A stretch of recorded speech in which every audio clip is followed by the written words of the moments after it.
हम लोग बात करते हैं पॉइंट ऑफ इन्फ्लेक्शन की। Point of inflection is a point जिसमें के एक जो क्यूबिक फंक्शन होता है, नॉर्मली ये जो पॉइंट ऑफ इन्फ्लेक्शन है ना, ये सबसे ज्यादा कंफ्यूजिंग होता है बच्चों के लिए।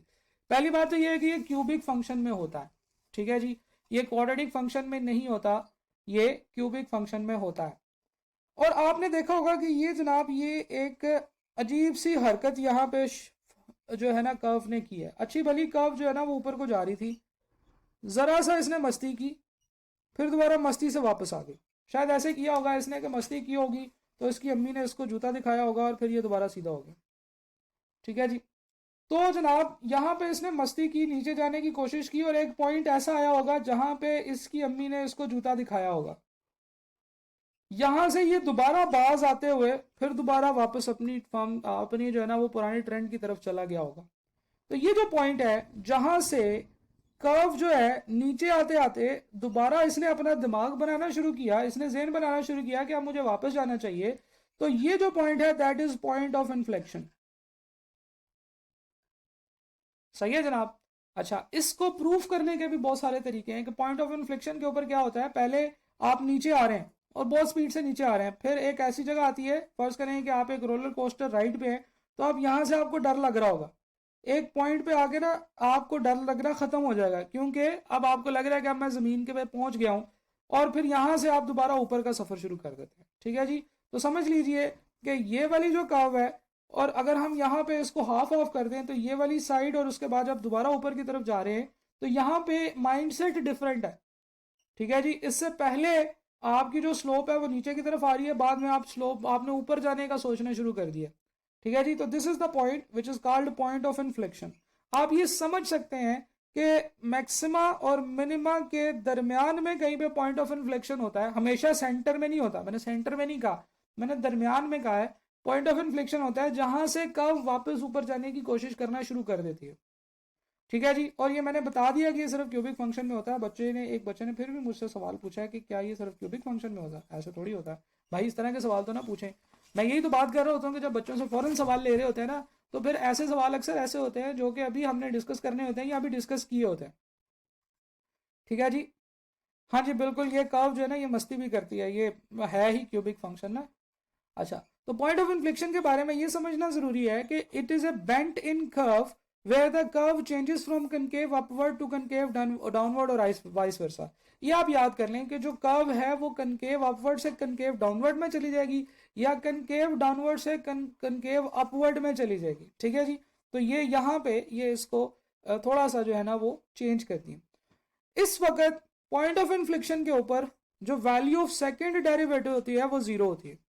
ये इसकी निशानी है कि जब आप सेकंड डेरिवेटिव फाइंड आउट करते हैं और उसमें x की जगह पे पुट करते हैं कौन सा पॉइंट, ये वाला पॉइंट, तो उसका आंसर जीरो आता है। अब देखें यहां पे हमने देखा था ना कि x का आंसर था पॉजिटिव, सॉरी नेगेटिव,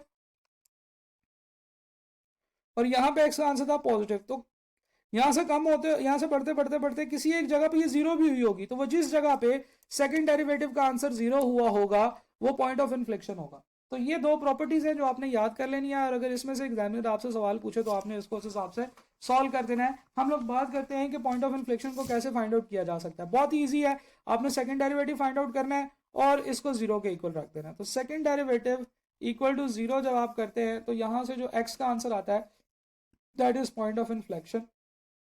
तो आपके पास x का आंसर आ गया, ठीक है।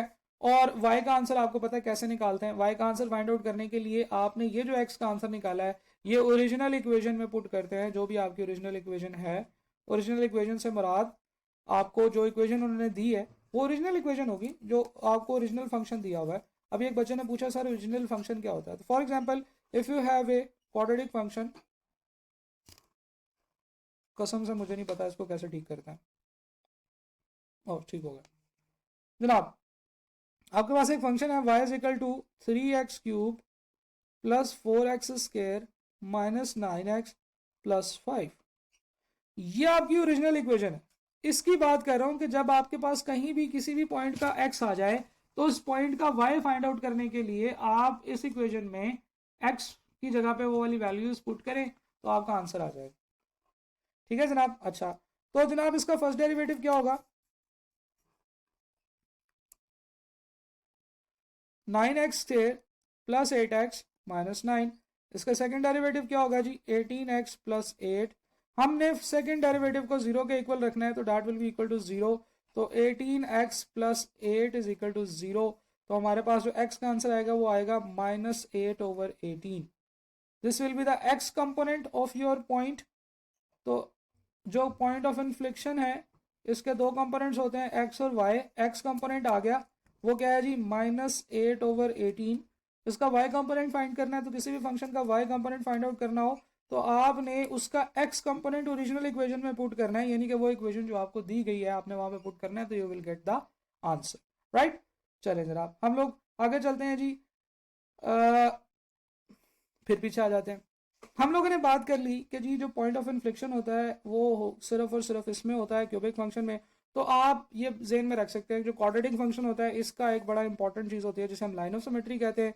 क्यूबिक फंक्शन की एक इंपॉर्टेंट चीज़ होती है जिसे हम पॉइंट ऑफ इन्फ्लेक्शन कहते हैं, जिनको फाइंड आउट करने के तरीके और रूल्स वगैरह हम लोगों ने पढ़ लिए।